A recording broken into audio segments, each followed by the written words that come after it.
November 24, 1971, the day before Thanksgiving, a quiet man walked into Portland International Airport and bought a one-way ticket under the name Dan Cooper. No one knew they were looking at the man who would soon carry out the most famous Unsolved hijacking in American history.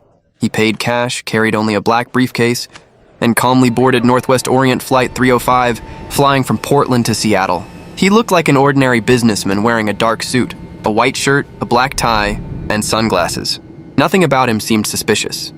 Shortly after takeoff, he quietly handed a folded note to flight attendant Florence Schaffner.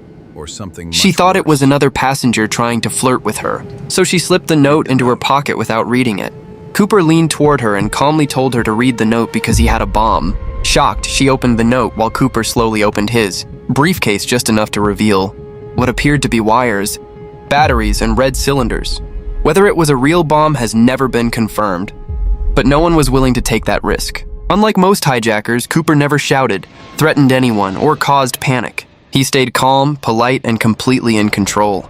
He demanded $200,000 in cash, 4 parachutes, and a fuel truck waiting in Seattle. He warned that if his demands were ignored, he would detonate the bomb. The pilots immediately informed air traffic control, and the FBI was secretly alerted.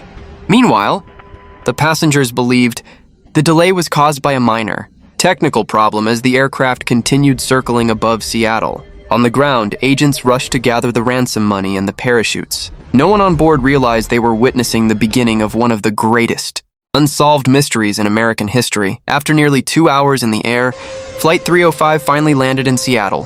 Following Cooper's instructions, the aircraft was parked far away from the main terminal while law enforcement officers kept their distance.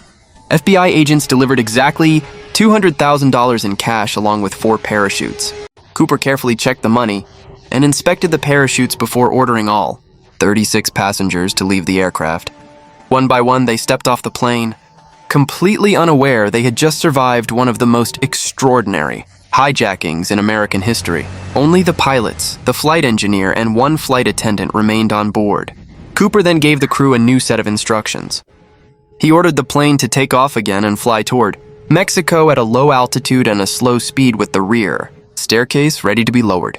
During flight, the pilots explained that the aircraft could not reach Mexico without stopping for fuel, so Cooper agreed to make a refueling stop in Reno, Nevada. Soon, Flight 305 took off once again and disappeared into the cold, rainy night.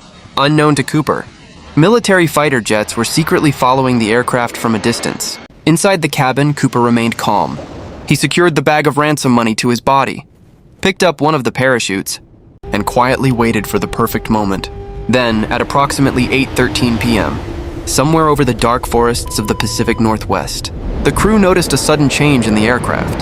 The rear staircase had been lowered while the plane was still flying. Moments later, D.B. Cooper jumped into the storm carrying the ransom money. No one saw him leave.